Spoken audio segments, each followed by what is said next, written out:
بسم اللہ الرحمن الرحیم۔ فرینڈز فورم کی خواہش کے مطابق یہ لیکچر جو ہیں راؤنڈ ٹیبل دینیات کلاس کے لیے ریکارڈ کیے جا رہے ہیں۔ 12ویں کلاس کا دوسرا لیکچر، گفتگو ہماری مطہرات میں تھی۔ مطہرات سے کیا مراد ہے یہ بیان ہو چکا، مطہرات کیا کیا ہیں فہرست گزر چکی۔ کچھ مطہرات کی تفصیل آپ کے کورس میں ہے۔ سب سے پہلا مطہر جو ہے وہ ہے پانی۔ میں نے پچھلے لیکچر میں یہ عرض کیا تھا کہ پانی وسعت کے اعتبار سے سب سے زیادہ وسعت رکھنے والا مطہر ہے اور سب سے زیادہ چیزوں کو پاک کرنے کی صلاحیت رکھتا ہے،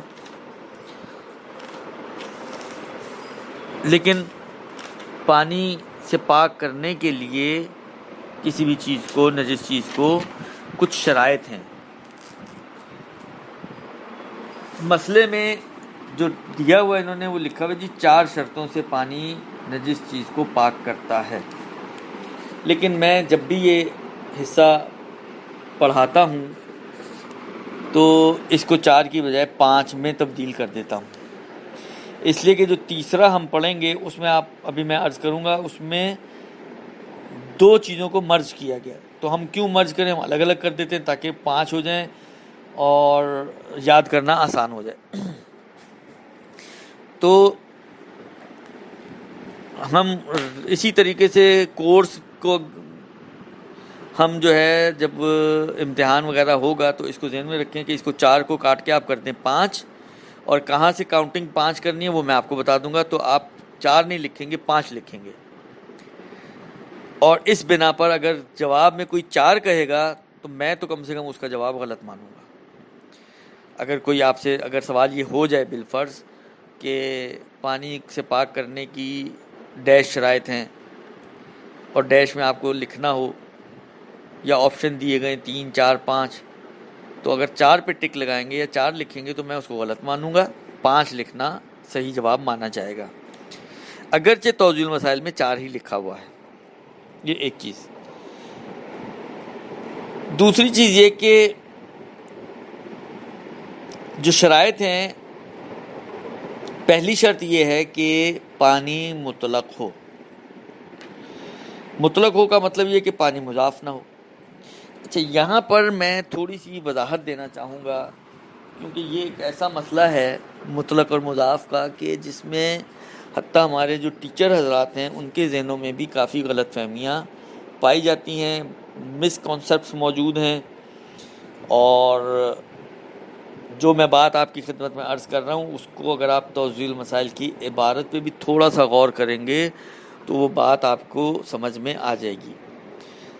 جب میں کلاس پڑھا رہا ہوتا ہوں تو نارملی میں چند مثالیں پیش کرتا ہوں اور سب سے پہلے ان مثالوں میں اسٹوڈنٹ سے جواب مانگتا ہوں کہ وہ کیا کہتے ہیں، ان کی معلومات کیا کہتی ہے، لیکن ابھی تو یہ ظاہری بات ہے میرے لیے میسر نہیں ہے، لیکن میں مثالیں ضرور آپ کے لیے ریپیٹ کرتا ہوں کہ آپ جب پڑھانے بیٹھیں تو اپنے اسٹوڈنٹ سے یہ مثالیں پوچھیں۔ دیکھیں، پہلی مثال، ایک جگ پانی میں آپ آدھا چمچ نمک ڈال دیں اور اس کو مکس کر دیں۔ ایک جگ پانی میں آپ 1 چھوٹا چمچ روح افزا کا ڈال دیں اور اس کو مکس کر دیں، تو آپ دیکھیں گے کہ پہلا والا جگ اس کا پانی کا ٹیسٹ نمکین ہو جائے گا، ہلکا سا نمکین، سالٹش ہو جائے گا وہ، اور دوسرے والے پانی کا کلر ریڈش ہو جائے گا۔ تو سوال میرا یہ ہے کہ آیا یہ پانی مطلق ہے یا مضاف ہے؟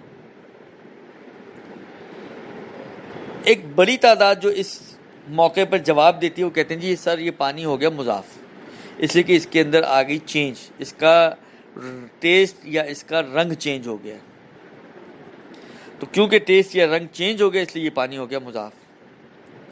یہی سب سے بڑی غلطی ہوتی ہے۔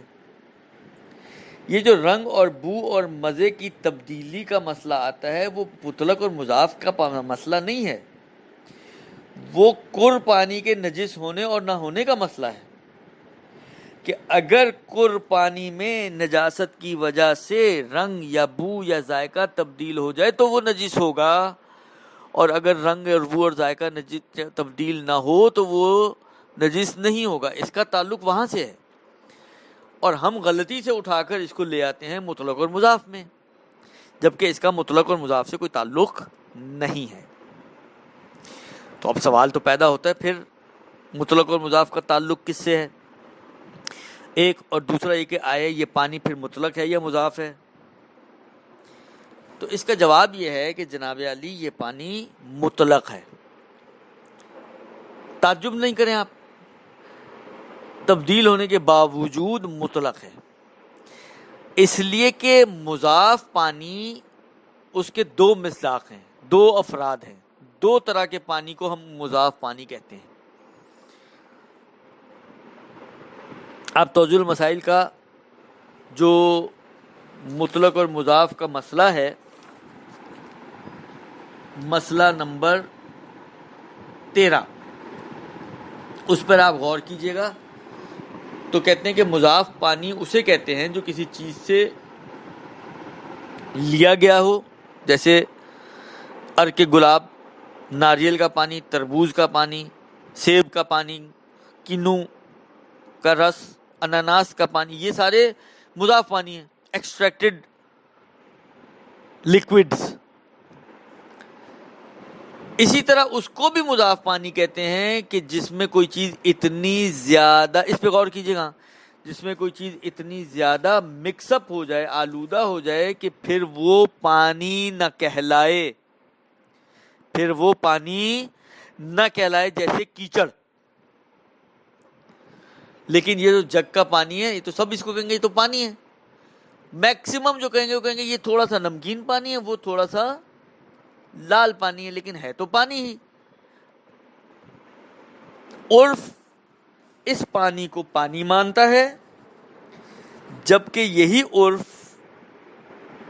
دوسرے والے کیچڑ کو پانی نہیں مانتا۔ روح افزا کا جو بوٹل لے کر آتے ہیں آپ، 1 لیٹر کی، 1.5 لیٹر کی، 3 لیٹر کی، اس بوٹل میں جو لکوڈ موجود ہے،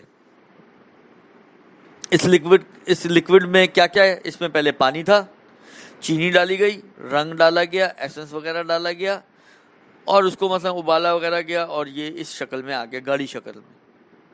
تو پانی تو اس میں بھی موجود ہے، لیکن اس کو کوئی بھی پانی نہیں کہے گا، اگرچہ اس کا مین انگریڈینٹ پانی ہی ہوگا، سب سے بڑا پارٹ پانی کا ہی ہوگا، لیکن اس کے باوجود اس کو کوئی بھی پانی نہیں مانے گا۔ ہمارے دودھ میں بھی پانی ہوتا ہے، مگر کوئی بھی اس کو پانی نہیں کہتا۔ یہ ہے مضاف۔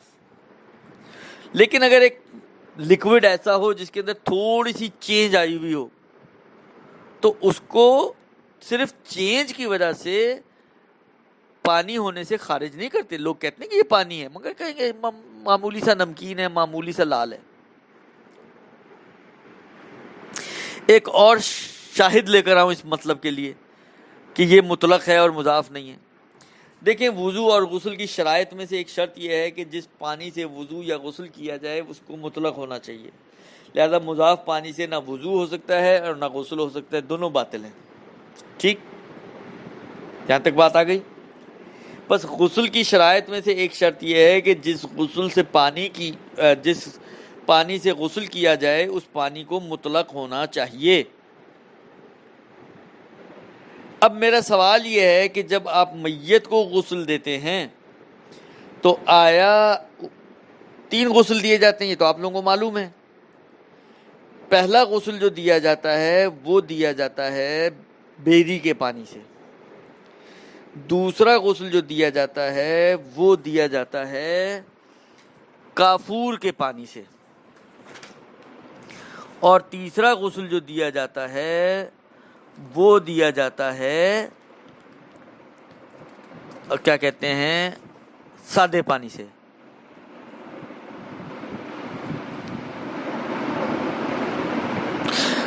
اس میں ایک مسئلہ دیا گیا، مسئلہ نمبر 540 میں فرماتے ہیں کہ ضروری ہے کہ بیری اور کافور نہ اس قدر زیادہ ہو کہ پانی مضاف ہو جائے، اور نہ اس قدر کم ہو کہ یہ کہا جا سکے کہ بیری اور کافور اس پانی میں ملائے ہی نہیں گئے ہیں۔ بس اس کا مطلب کیا ہوا کہ اتنی مقدار ہو کہ جس میں کہلائے کہ یہ بیری کا پانی ہے، یہ کافور کا پانی ہے، لیکن مضاف بھی نہ بن جائے۔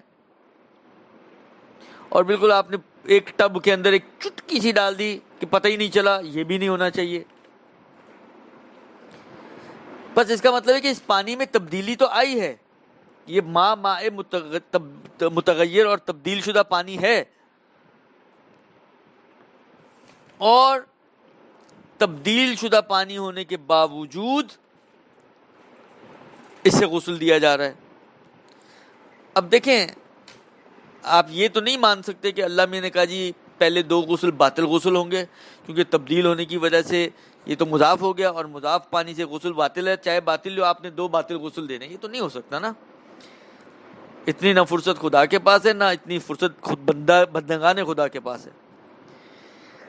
بس حتماً وہ غسل شرعی طور پر صحیح مانا جائے گا۔ بس اس کا مطلب یہ ہے کہ وہ تبدیل شدہ پانی بھی مطلق ہی پانی ہے، کیونکہ اگر یہ مطلق نہیں ہوگا تو مضاف ہوگا، اور مضاف ہوگا تو غسل باطل ہونا چاہیے۔ بس اس بات کو ذہن میں رکھیں کہ صرف تھوڑی سی تبدیلی سے پانی مضاف نہیں ہو جاتا۔ لہذا اگر تھوڑا سا پانی کے اندر کلر آ گیا، اس کا فائدہ آپ کو کہاں ملے گا؟ کوئی کلر والا جس کا کلر چھٹتا ہو، اس کپڑے کو اگر آپ پاک کرنا چاہیں تو اگر اتنا کلر نہیں ہے اس کے اندر آیا کہ پانی مضاف ہو جائے، ہلکا سا ٹنج آ رہا ہے، ہلکا سا شیڈ آ رہا ہے، بلوئش، گرینش، ریڈش، تو آپ گھبرائیں نہیں، آپ نہ سوچیں کہ یہ تو مضاف ہو گیا، اب تو یہ کپڑا پاک ہی نہیں ہو سکتا۔ نہیں، وہ ابھی بھی مطلق ہے، اور اس کے مطلق ہونے کی وجہ سے وہ کپڑا آپ کا پاک ہو جائے گا۔ بس وہ پانی جس سے پاک کیا جائے، اس کی پہلی شرط یہ ہے کہ پانی کو مطلق ہونا چاہیے، یعنی مضاف کہ جو معنی مضاف کا بیان کیا گیا ویسا مضاف نہ ہو۔ اچھا، یہاں پر ایک اور مسئلہ کام کا مسئلہ ہے اور پیش آنے والا مسئلہ ہے۔ مثلا آپ نے دیکھا، فرض کریں آپ نے سادے پانی سے اپنی کسی شرٹ کو پاک کرنا شروع کیا، اور اس میں سے فرض کریں گرین رنگ کی شرٹ تھی تو تھوڑا تھوڑا گرین رنگ کا شیڈڈ پانی اس سے نکلنا شروع ہوا۔ اب یہ مسئلہ ہم نے سنا ہوا تھا، اب تبدیلی کو دیکھا، سمجھ نہیں آ رہا کہ یہ مضاف ہوئی یا نہیں ہوئی، یا ابھی بھی مطلق ہے یا مضاف ہے، یعنی آپ کو اس کے مضاف ہونے کے بارے میں ڈاؤٹ ہو جائے، شک ہو جائے کہ یہ مضاف بنی کہ نہیں بنی، تو ایسی صورت میں بھی آپ اس پانی کو مطلق ہی مانیں گے، اور مطلق ماننے کے نتیجے میں آپ اپنی شرٹ کو پاک مان سکتے ہیں، اس لیے کہ پانی مطلق ہی اس سے باہر آیا ہے، اگرچہ تھوڑا سا رنگ اس میں چینج ہو گیا ہے۔ بس پانی مطلق ہو، یا بعض اوقات صرف والا پانی آتا ہے تو انسان پریشان ہو جاتا ہے کہ یار یہ صرف والا پانی نکل رہا ہے تو مضاف پانی نہیں۔ صرف والا پانی اگر نکل رہا ہے، اس میں صرف کی خوشبو ہے یا جھاگ ہے، تو اس خوشبو اور جھاگ سے وہ پانی مضاف تھوڑی ہو جائے گا، وہ پانی مطلق ہی رہے گا، اور آپ کے نجس چیز کو پاک کرنے کی صلاحیت اس میں ابھی بھی باقی ہوگی۔ بس پہلی شرط یہ ہے کہ پانی مطلق ہو، یعنی مضاف نہ ہو۔ دوسری شرط یہ ہے کہ پانی پاک ہو، یعنی استعمال کرنے سے پہلے جو پانی کی پوزیشن ہے وہ یہ ہونی چاہیے کہ وہ پاک ہو۔ پاک پانی کو نجس چیز کو پاک کرنے کے لیے استعمال کرنا ضروری ہے، یعنی پہلے سے ہی پانی نجس ہو تو کوئی نجس چیز کو پاک نہیں کرے گا، لہذا پاک پانی ہونا چاہیے استعمال سے پہلے، چاہے استعمال کے بعد غسالہ ہونے کی شکل میں وہ نجس ہو جائے گا لیکن اس سے فرق نہیں پڑتا، پانی وہ بعد کا مسئلہ، لیکن ابھی ابتدائی طور پر اس پانی کو پاک ہونا چاہیے۔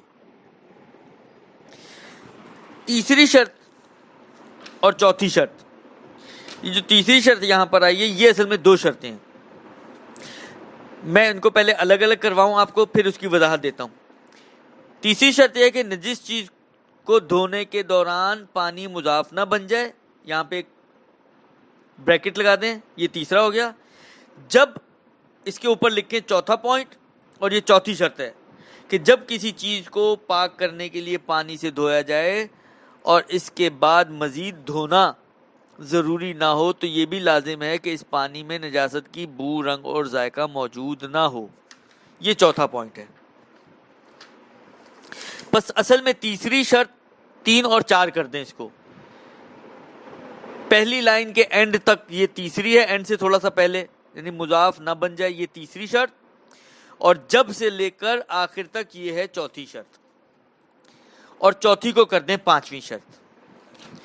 تیسری اور چوتھی اور 5ویں شرط کی وضاحت انشاءاللہ میں کل آپ کی خدمت میں، یعنی اگلے لیکچر میں آپ کی خدمت میں عرض کروں گا۔ صلی اللہ علیہ وسلم۔